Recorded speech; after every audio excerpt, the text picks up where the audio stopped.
Ridha Allah subhanahu wa ta'ala adalah salah satu dari sifat. Nabi SAW mengatakan, laisal lil mu'min an yudhilla nafsahu. Mukmin itu jangan sampai menghinakan diri. Sejarah hamba yang Allah sebutkan dalam Al-Quran, di antara tujuan besarnya adalah agar menjadi pelajaran.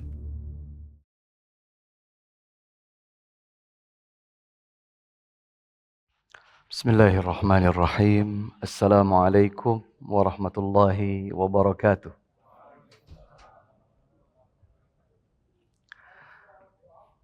Alhamdulillahi ala ihsanih wa syukru lahu ala taufiqihi wa amtinanih wa ashhadu an la ilaha illallah wahdahu la syarika lahu ta'ziman li sya'nih wa ashhadu anna sayyidana wa nabiyyana Muhammadan abduhu wa rasuluhu ad-da'i ila ridwanih. Allahumma salli wa sallim wa barik wa an'im alaih wa ala alihi wa azwajihi wa ashabihi wa ikhwanih wa man istanna bi sunnatihi wa ihtada bi hadihi ila yaumi liqa'ih. Amma ba'du. Allahumma 'allimna ma yanfa'una, Allahumma anfa'na bima 'allamtana, Allahumma zidna ilma. Allahumma inna nas'aluka 'ilman nafi'a wa na'udzubika min 'ilmin la yanfa'. Thumma amma ba'du. Apa kabar teman-teman sekalian? Sudah makan siang ini? Belum. Biasanya ngantuk itu sebelum makan atau sesudah makan? Sesudah ya? Berarti insya Allah nggak ngantuk ya? Alhamdulillah. Ini ada peserta putri juga kah? Baik. Hadirin dan hadirat, kaum muslimin dan muslimat rahimakumullah. Alhamdulillah kita dikumpulkan oleh Allah Subhanahu wa taala di kesempatan yang baik dan mulia ini. Semoga kebersamaan kita tercatat di sisi Allah Subhanahu wa taala sebagai pemberat kebaikan dan kesalihan kita di hari kiamat kelak. Allahumma amin. Hadirin dan hadirat rahimakumullah. Perlu senantiasa kita ingat bahwa Islam adalah agama yang sempurna. Islam adalah agama yang sempurna. Bahkan dengan yakin bisa diungkapkan bahwa siapa yang meragukan kesempurnaan tersebut, dia telah keluar dari zona keislaman. Siapa yang meragukan kesempurnaan Islam, dia keluar dari zona keislaman. Kenapa se-ekstrim itu? Bukan ekstrim. Ini bicara tentang keyakinan. Kesempurnaan Islam ditetapkan oleh Allah Subhanahu wa taala di dalam Al-Quran. Maka siapa yang meragukan kesempurnaan yang ditetapkan oleh Allah, berarti dia meragukan firman Allah Subhanahu wa taala. Boleh dicatat minimal di dalam memori. Firman Allah Subhanahu wa taala dalam surat Al-Maidah, surat yang kelima, ayat yang ketiga. Ayatnya panjang, di hampir ujung ayat tersebut Allah Subhanahu wa taala berfirman, "Al-yawma akmaltu lakum dinakum wa atmamtu 'alaikum ni'mati wa raditu lakumul Islam madina." Hari ini aku sempurnakan untuk kalian agama kalian. Aku penuhi untuk kalian nikmatku. Dan aku ridhai Islam sebagai agama kalian. Yang ingin cross check ayat ini nanti boleh lihat pada surat Al-Maidah, surat kelima, ayat yang ketiga. Bahkan ada yang menarik di dalam tafsir ayat ini. Diriwayatkan secara sahih, valid. Sanad riwayatnya valid. Setelah Rasulullah SAW wafat, beliau digantikan oleh Abu Bakar As-Siddiq radhiyallahu anhu lebih kurang 2 tahun 3 bulan. Abu Bakar As-Siddiq radhiyallahu anhu meninggal dunia, digantikan oleh siapa? Selanjutnya, setelah Abu Bakar, Umar Ibn Al-Khattab radhiyallahu anhu. Masa kepemimpinannya lebih kurang 10 tahun. Pada saat Umar bin Khattab radhiyallahu anhu menjadi Amirul Mukminin, khalifah pengganti Abu Bakar, ada seorang Yahudi datang. Seorang Yahudi datang. Dia non-muslim, tetapi tinggal dengan perjanjian damai dengan kaum muslimin. Dia datang kepada Umar dan berkata, "Ya Amirul Mukminin, wahai Amirul Mukminin, ayatun fi kitabikum taqra'unaha, law unzilat alaina ma'syaral yahud, lattakhadna dhalika al-yawma 'ida." Kata Yahudi ini kepada Umar, "Wahai Amirul Mukminin, ada sebuah ayat di dalam kitab suci yang kalian baca." Apa yang dimaksud dengan kitab suci di sini? Al-Quran. Ada sebuah ayat di dalam kitab suci yang kalian kaum muslimin baca. Seandainya ayat tersebut diturunkan untuk kami, niscaya kami akan jadikan hari diturunkan ayat tersebut sebagai hari Id, hari raya. Umar bin Khattab radhiyallahu anhu merespon ucapan itu dan bertanya, "Wa ayyata ayatin hi?" Emang ayat apa sih yang kau maksud? Ternyata Yahudi ini tidak hanya memahami ayat, dia bahkan hafal ayat tersebut. Dia baca yang tadi saya baca. Al-yawma akmaltu lakum dinakum wa atmamtu alaikum ni'mati wa raditu lakumul islam dina. Yahudi itu baca ayat ini. Setelah dibacakan ayat tersebut, Umar tetap tegar. Umar berwibawa, terhormat dengan iman dan Islamnya. Maka Umar berkata, wahai Yahudi, kami bukan sekedar tahu dan hafal ayat itu. Bahkan kami masih ingat di mana, kapan, dan dalam keadaan apa ayat itu diturunkan kepada baginda Nabi SAW. Ayat itu diturunkan di hari Arafah, pada saat Rasulullah SAW melaksanakan ibadah haji, beliau sedang berada di atas hewan tunggangannya. Dan kita tahu bahwa haji wada'nya Nabi itu hanya beberapa bulan saja. Mungkin sekitar 2 maksimal 3 bulan terjarak antara haji wada' dengan wafatnya Nabi SAW. Haji wada' itu tahun 10 Hijriyah di bulan 12, bulan Dzulhijjah tahun 10 Hijriyah. Sementara Rasulullah SAW wafat di hari Senin 12 Rabiul Awal, bulan ketiga tahun 11 Hijriyah. Jarak yang pendek. Maka kata Umar radhiyallahu anhu, kami masih ingat ayat itu diturunkan kapan, di mana, dan dalam keadaan apa Rasulullah SAW membacakannya kepada kami. Oleh sebab itu, hadirin yang dimuliakan Allah Subhanahu wa taala, patut untuk senantiasa ada di dalam jiwa dan sanubari kita keyakinan bahwa Islam adalah agama yang sempurna. Kesempurnaan yang absolut ditetapkan langsung oleh Allah Subhanahu wa taala, bukan kesempurnaan yang bersifat relatif. Kita tahu ada yang relatif. Seorang wanita cantik, kata laki-laki pertama, cantiknya nilainya 8,5. Kata laki-laki yang kedua, enggak, 9. Kata laki-laki yang ketiga, oh gitu aja kok tinggi banget, 7. Yang lain lagi berkata 10, relatif. Berbeda dengan sesuatu yang absolut. Maka kesempurnaan Islam adalah kesempurnaan yang absolut.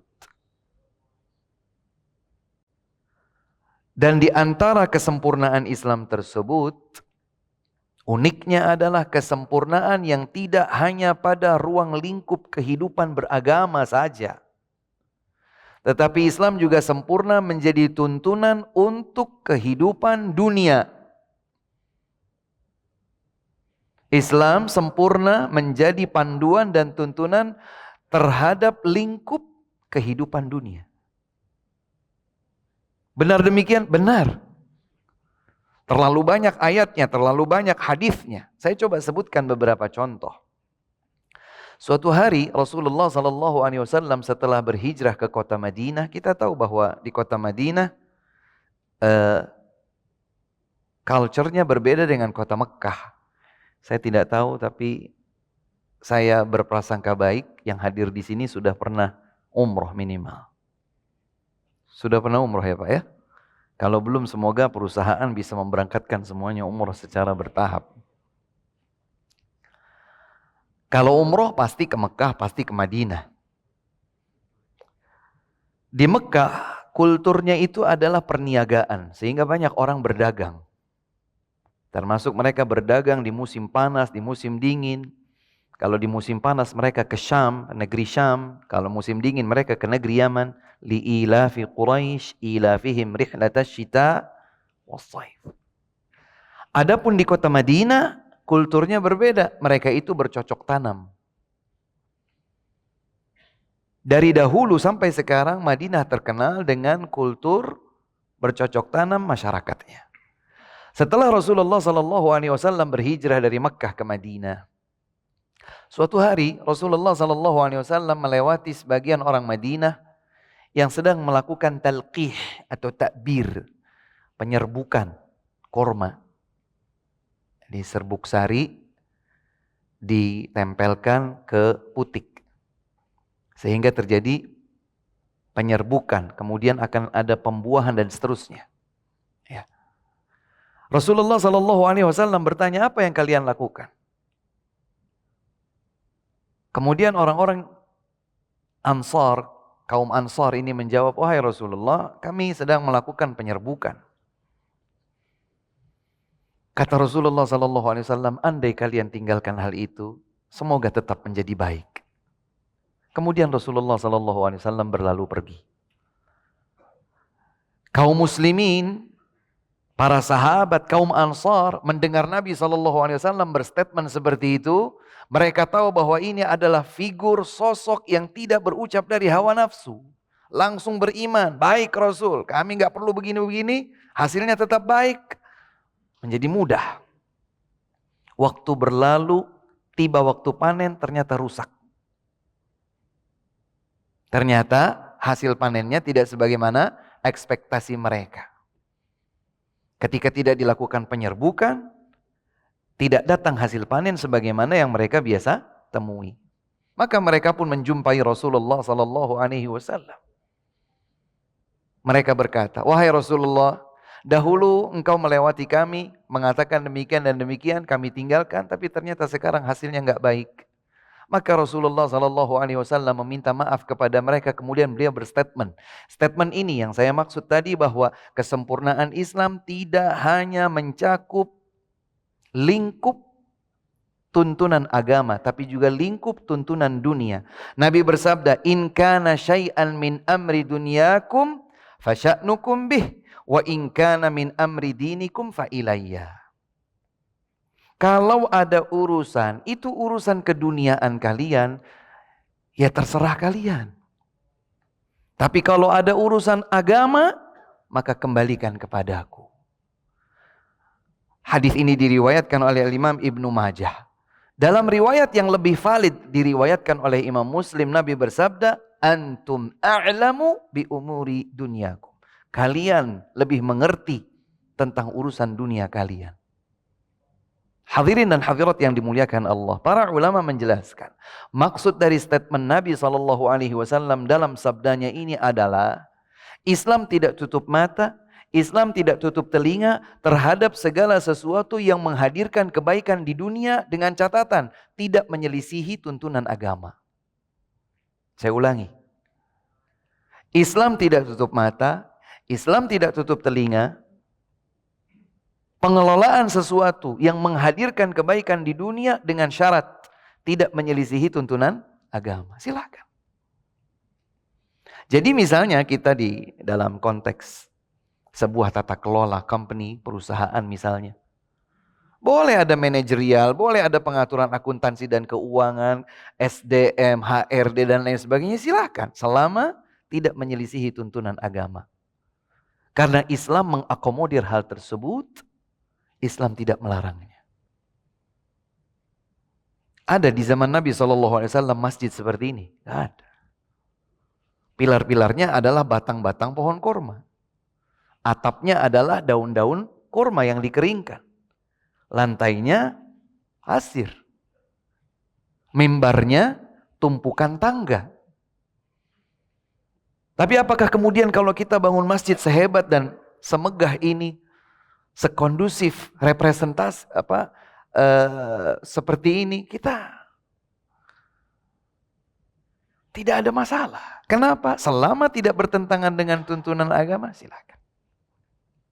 Hadirin yang dimuliakan Allah Subhanahu wa taala, maka tatanan sosial kemasyarakatan, pemerintahan sampai kepada skala sebuah negara, ekonomi, bisnis, parenting, pendidikan, keluarga dan lain sebagainya, saya bersumpah atas nama Allah Subhanahu wa taala di hari yang mulia, hari Senin ini, di dalam masjid ini, demi Allah, Islam adalah agama yang sempurna, memberikan panduan selengkap-lengkapnya. Pertanyaannya adalah, adakah kita bersemangat untuk mengkaji dan mempelajarinya dengan baik dan benar? Hadirin dan hadirat yang dimuliakan oleh Allah Subhanahu wa taala, di dalam membentuk ketangguhan pribadi misalnya, kita semua adalah pribadi-pribadi yang berbeda satu sama lain. Ada yang berkarakteristik A, ada yang berkarakteristik B, C, dan seterusnya. Tetapi ada yang kemudian menjadi panduan serentak, dipandukan oleh Rasulullah SAW bagaimana mestinya sebagai seorang Muslim. Apakah dia punya kebiasaan A, punya kebiasaan B, punya kebiasaan C, terserah. Tetapi sebagai seorang Muslim, Nabi SAW menuntun. Di antara tuntunan beliau, disabdakan oleh beliau, Rasulullah SAW bersabda, seorang mukmin yang kuat itu, seorang yang memiliki beberapa karakteristik berikut ini. Nabi menyampaikan, ihris ala ma yanfa'uk, ista'in billah wa la ta'jaz. Semangatlah engkau untuk segala sesuatu yang bermanfaat bagimu. Mohon pertolongan kepada Allah, jangan menjadi pribadi yang lemah. Subhanallah. Ini kalau kita bandingkan dengan para motivator-motivator. Ini motivasi yang abadi, diabadikan oleh Allah Subhanahu wa taala sampai hari kiamat tiba, sudah distatementkan oleh Rasulullah SAW lebih dari 1400 tahun yang silam. Kau ingin menjadi pribadi yang tangguh? Semangat. Semangat urusan dunia, apalagi semangat urusan akhirat. Menjadi dokter, jadilah dokter yang penuh dengan semangat. Menjadi seorang pemimpin, jadilah seorang pemimpin penuh dengan semangat. Menjadi seorang guru, jadilah guru yang penuh dengan semangat. Semangat segala sesuatu yang bermanfaat baginya di dunia, terlebih bermanfaat baginya di akhirat. Di hadapan saya ada sesuatu yang bermanfaat bagi saya, maka saya bersemangat untuk mengambilnya. Ihris ala ma yanfa'uk. Semangatlah terhadap segala sesuatu yang bermanfaat bagimu. Dan agar kita tidak sombong, merasa memiliki kemampuan, merasa memiliki semangat untuk hal yang bermanfaat, agar kita punya rem, tidak sombong. Dan sekaligus kita tidak cepat putus asa, maka Rasulullah SAW memberikan resep yang kedua, wasta'in billah, minta tolong sama Allah.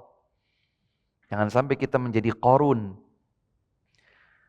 Bayangkan Qarun itu kunci-kunci gudangnya dikumpulkan, dipikul oleh orang-orang kekar, bukan satu orang, oleh ulil quwwah, mereka orang-orang yang kekar-kekar. Sekian orang yang kekar-kekar bawa kumpulan kunci gudang hartanya Qarun. Pertanyaannya, kuncinya berapa? Gudangnya berapa? Hartanya berapa? Tapi Qarun sombong, lupa diri. Dia berkata, innama utituhu ala ilmin indi. Saya dapatkan semua ini karena saya pandai mengelola uang. Apa yang terjadi? Allah benamkan dia di dalam bumi. Tidak tersisa. Bahkan tidak meninggalkan jejak. Qarun itu di Mesir. Tapi orang Indonesia kalau gali-gali dapat sesuatu, dibilang harta karun. Maka seorang mukminah yang tegar, yang tangguh, dia selalu bersemangat untuk melakukan yang bermanfaat, dia memohon pertolongan kepada Allah Subhanahu wa taala. Wala ta'jaz, kata Nabi, jangan kau menjadi pribadi yang lemah, cepat putus asa, cepat baper, cepat minder. Nabi tidak ajarkan kita menjadi pribadi yang lemah. Ada tantangan baru, sambut. Jika ini bermanfaat bagiku, aku ambil. Agar aku mendapatkan pertolongan dari Allah, tidak sombong, memiliki kekuatan spirit dari dalam, minta pertolongan kepada Allah. Jangan menjadi pribadi yang lemah. Kemudian Nabi berikan catatan penting pada akhir sabdanya. Wa in asabaka syai', jika sesuatu menimpamu, ada benturan yang menghantammu, fala taqul, jangan sekali-kali kau ucapkan, lau anni fa'altu kana kada wa kada. Andai aku lakukan ini kemarin, andai tak kulakukan itu kemarin, mesti hasilnya nggak begini. Nggak boleh, kata Nabi. Pantang seorang mukmin tangguh berkata demikian. Karena dia beriman terhadap takdir Allah Subhanahu wa taala, dia akan berucap qadarullah wa ma syaa fa'al. Ini ketetapan takdir Allah, apa yang dikehendakinya pasti akan terjadi. Lihat hadirin sekalian. Ini adalah pesan Rasulullah sallallahu alaihi wasallam yang bukan hanya pada urusan dunia. Maaf, bukan hanya pada urusan agama, tapi juga pada urusan dunia. Demikian pula Rasulullah sallallahu alaihi wasallam bersabda dalam hadis yang diriwayatkan oleh At-Tabrani, Abu Ya'la dari Aisyah radhiyallahu anha. Saya biasa ingatkan ini kepada civitas pendidik karena kebetulan kami aktivis pendidikan. Ketika Rasulullah sallallahu alaihi wasallam bersabda, "Innallaha yuhibbu min ahadikum idza amila amalan an yutqinahu." Allah sungguh cinta kepada seorang hamba yang apabila mengerjakan sesuatu, dia tekun, profesional. Profesional, masuk di dalamnya makna proporsional.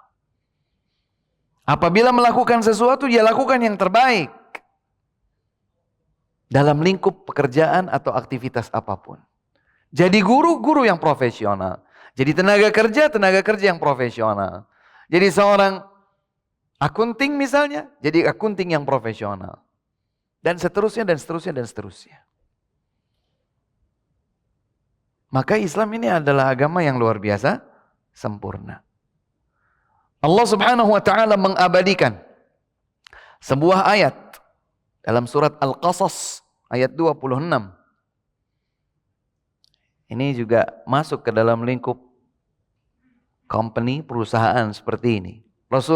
Allah Subhanahu wa taala berfirman, "Inna khaira man istajartal qawiyul amin." Sebaik-baik yang kau pekerjakan adalah al-qawi, yang punya kompetensi. Al-amin, yang punya integritas.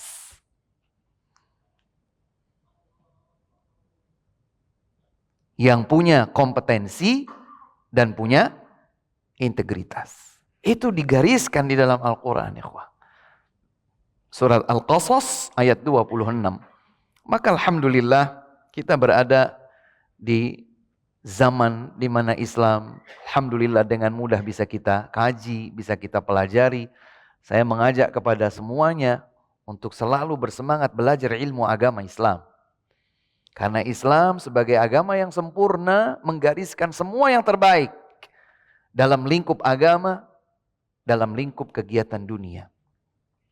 Hadirin dan hadirat yang dimuliakan oleh Allah Subhanahu wa taala, demikian pula dalam tata kelola perusahaan seperti ini. Perusahaan Pama bagi saya bukan asing. Sudah mungkin sejak tahun 2015 atau mungkin 2016. Di site di Kalimantan saya pernah datang, di Sumatera saya pernah datang, Sumatera Selatan. Di sini pun kalau tidak salah 2017 yang lalu saya pernah singgah. Saya memberikan apresiasi yang setinggi-tingginya terhadap perusahaan ini karena memperhatikan stabilitas, kesuksesan dunia sekaligus akhirat. Saya ingin mengingatkan kepada rekan-rekan sekalian untuk bersyukur kepada Allah dan berterima kasih terhadap perusahaan ini. Ya, banyak perusahaan yang semakin menyadari bahwa keseimbangan, kesolihan dunia dan akhirat setiap pekerja menjadi salah satu kunci dari kesuksesan mereka.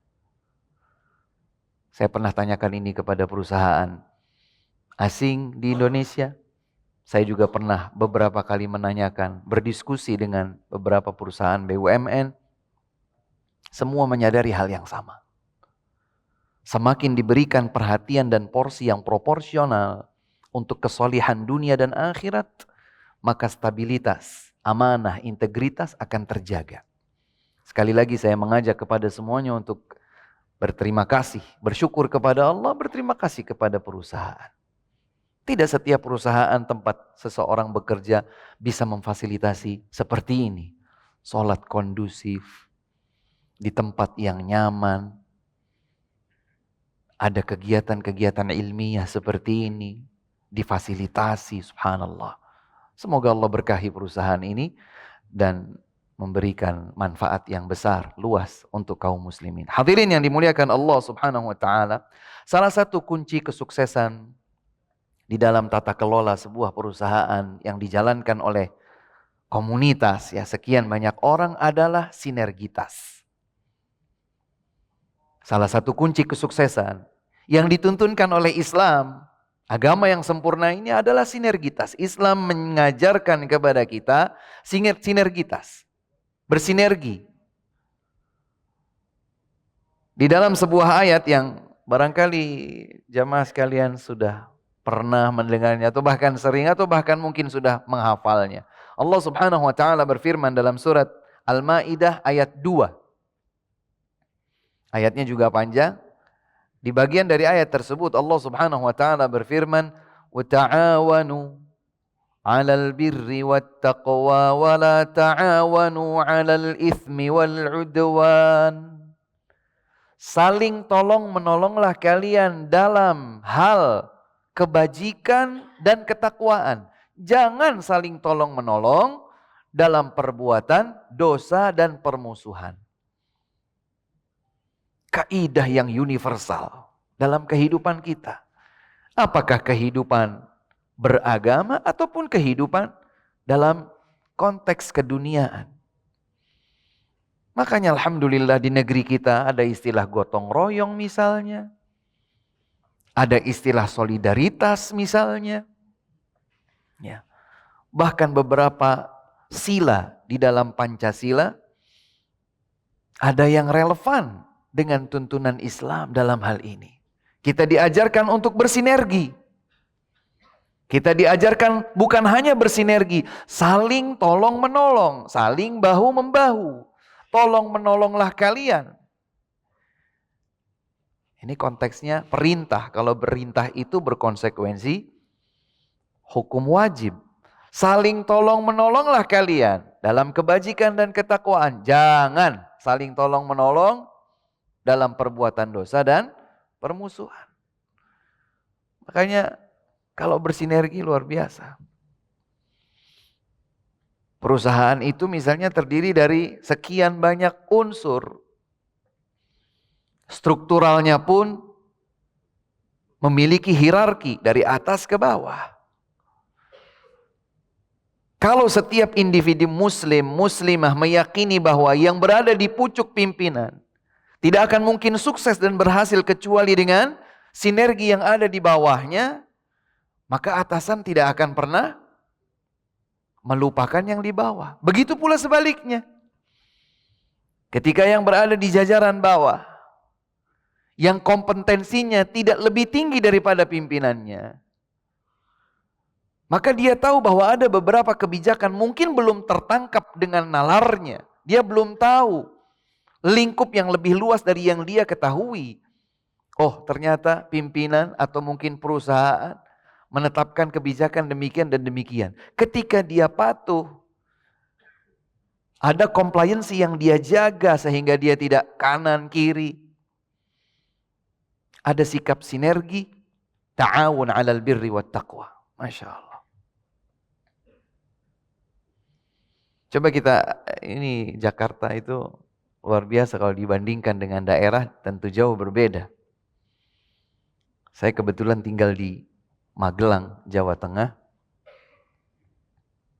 Coba bayangkan, perhatikan saja. Kita itu kan setiap hari di jalan atau melewati jalan. Ada rambu-rambu lalu lintas ketika kita berkendara, apakah dengan roda 4, roda 2. Ada hijau, ada kuning, ada merah. Bayangkan, seandainya setiap orang, apa urusannya? Saya pengen cepat, saya nggak butuh lampu merah. Ada satu orang saja yang begitu, acuh dia dengan rambu-rambu lalu lintas, apa yang akan terjadi? Kecelakaan. Kalau kecelakaan terjadi, yang lain tidak mendapatkan dampaknya, pasti ada dampak. Motor kecelakaan, mobil tabrakan. Yang di belakangnya kena dampak atau tidak? Dampak. Akibat satu yang melanggar ketentuan lalu lintas. Maka dibuat ketentuan, ada merah, ada kuning, ada hijau. Ya sudah bersinergi saja, bergantian. Tahu bahwa masing-masing harus menjaga keamanan, harus menghormati yang lain, mau dia buru-buru, mau dia mendesak dan lain sebagainya, semua ada ketentuan dan aturannya. Kita dulu waktu mau dapat SIM, saya ujian. Saya nggak tahu dengan teman-teman. Saya ujian. Ya, SIM A saya ujian, SIM C saya ujian. Saya ujian, sempat gagal dan saya ulangi. Santri saya sampai 9 kali. Gimana Ustadz? Tetap nak ujian. Itu berkah buatmu. Ujian. Kita tahu dalam ujian, kalau misalnya kita berkendara, tiba-tiba ada ambulans, tiba-tiba ada damkar dan lain sebagainya. Kenapa semua itu dibuat? Benar urusannya urusan dunia, tapi diakomodir oleh Islam. Dalam kaidah universal ayat 2 dalam surat Al-Maidah tadi. Wa ta'awanu 'alal birri wat taqwa. Saling tolong-menolonglah kalian dalam kebajikan dan ketakwaan. Jangan kalian saling tolong-menolong dalam perbuatan dosa dan permusuhan. Makanya kata Nabi SAW, al-mu'minu lil-mu'mini kal-bunyan yashuddu ba'duhu ba'dan. Mukmin satu dengan mukmin yang lain seperti bangunan. Mengokohkan satu sama lain. Gak usah jauh-jauh ke gedung-gedung pencakar langit. Ini sini, gedung ini. Tempat kita sholat saat ini. Apakah hanya terdiri dari satu bahan material bangunan? Tidak. Setelah bangunannya jadi, interiornya. Tembok ini, pilar ini misalnya. Terdiri dari semen kah, batu kah, kapur kah, pasir kah, air kah.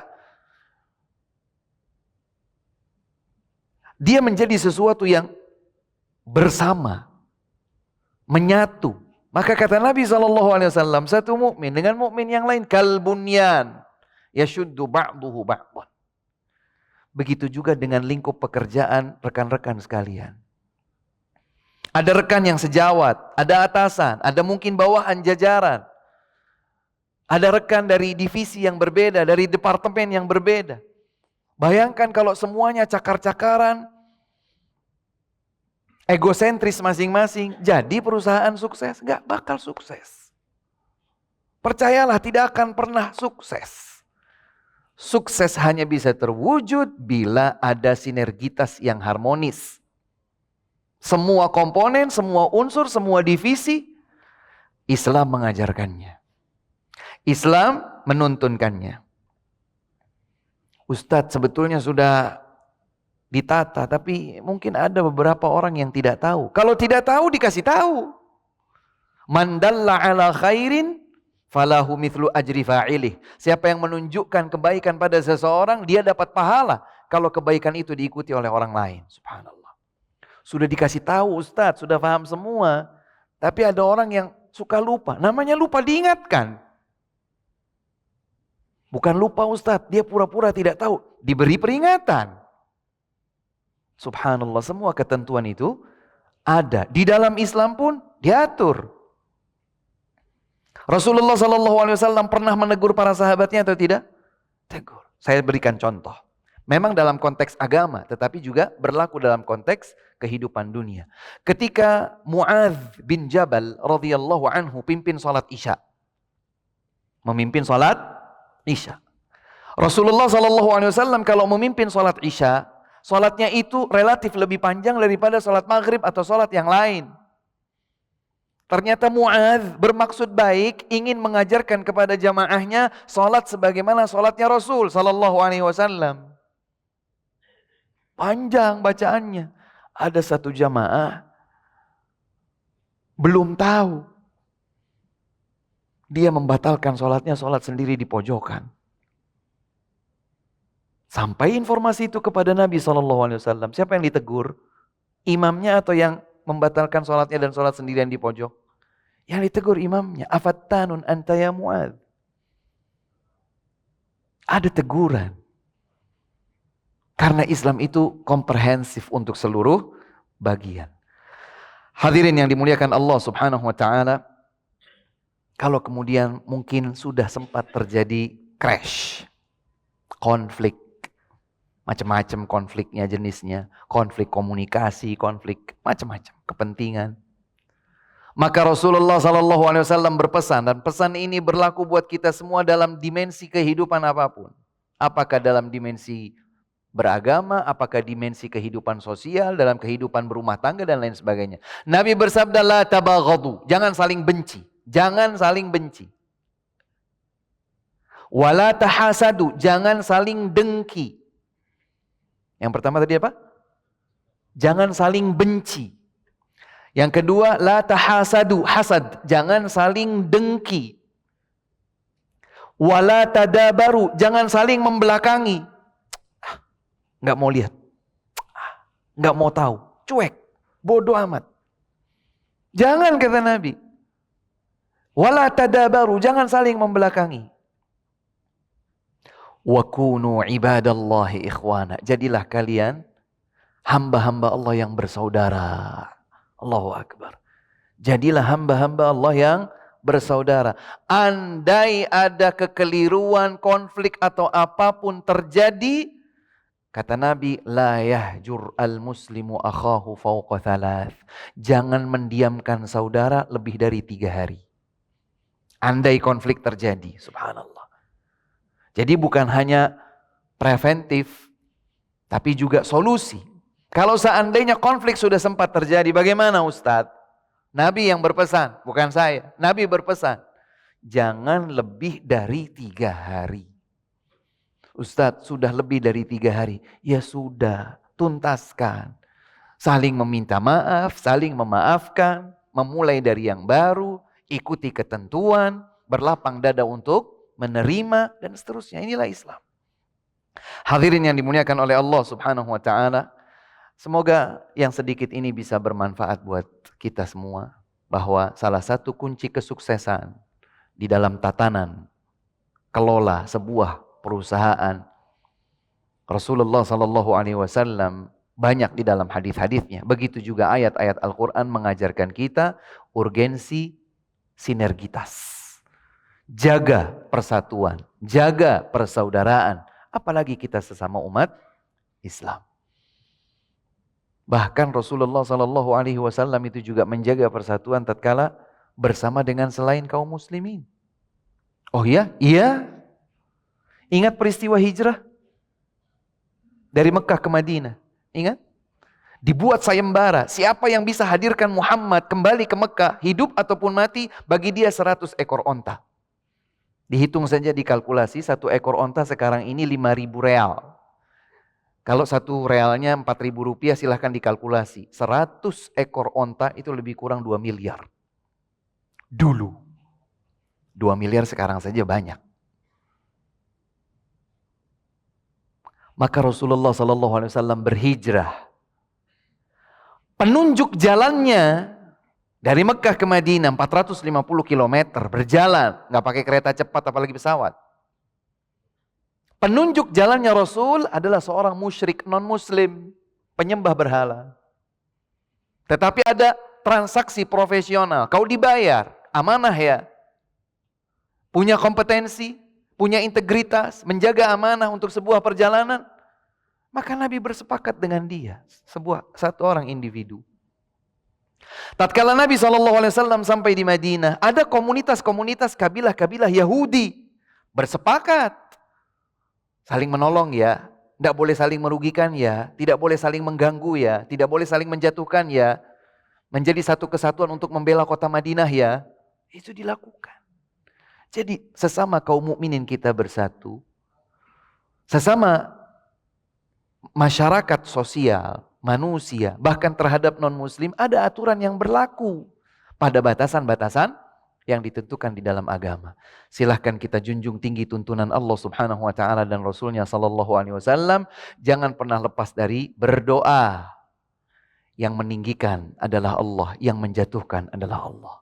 Yang memuliakan adalah Allah, yang menghinakan juga Allah. Yang memberikan lapang Allah, yang menjadikan sempit juga Allah.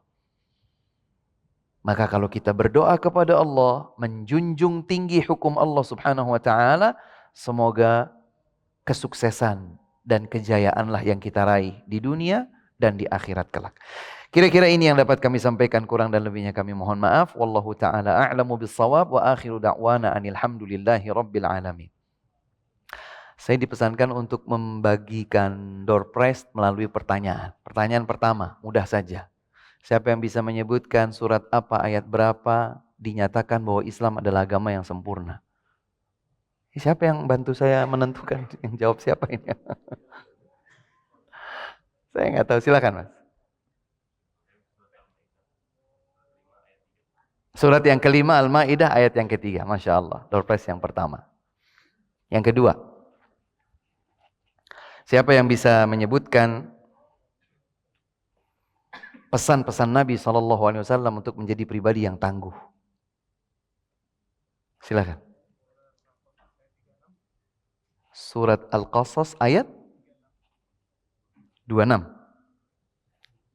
Ayat 26. Bukan 36. 26, tapi itu berkaitan dengan dua karakteristik yang dipekerjakan. Ada hadis Nabi SAW menyebutkan tentang karakteristik pribadi yang tangguh. Silakan.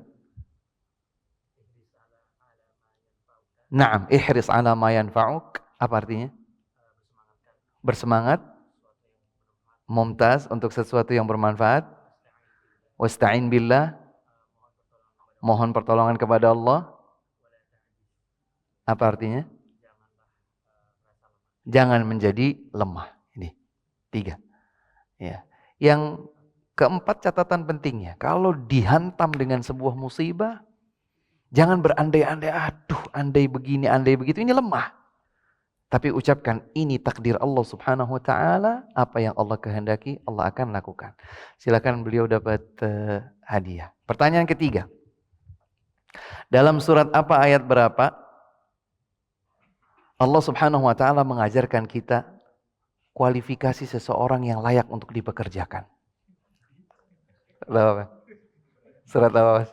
As-Qasas ayat 26. Ingat gak bunyinya? Gak ingat. Ada yang tahu bunyinya? Inna khaira man ista'jartal qawiyul amin. Apa intinya? Intinya ada 2. Kuat. Apa yang dimaksud dengan kuat di sini? Memiliki kemampuan, kompetensi. Yang kedua, al-amin. Amanah. Apa yang dimaksud dengan amanah di sini? Integritas. Integritas. Baik, beliau mendapatkan hadiah. Yang terakhir.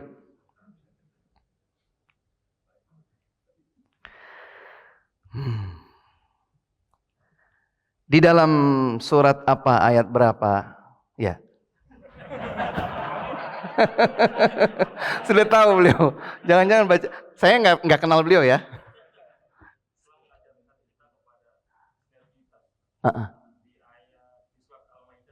Masya Allah, Masya Allah. Hadiah terbaik buat beliau ya.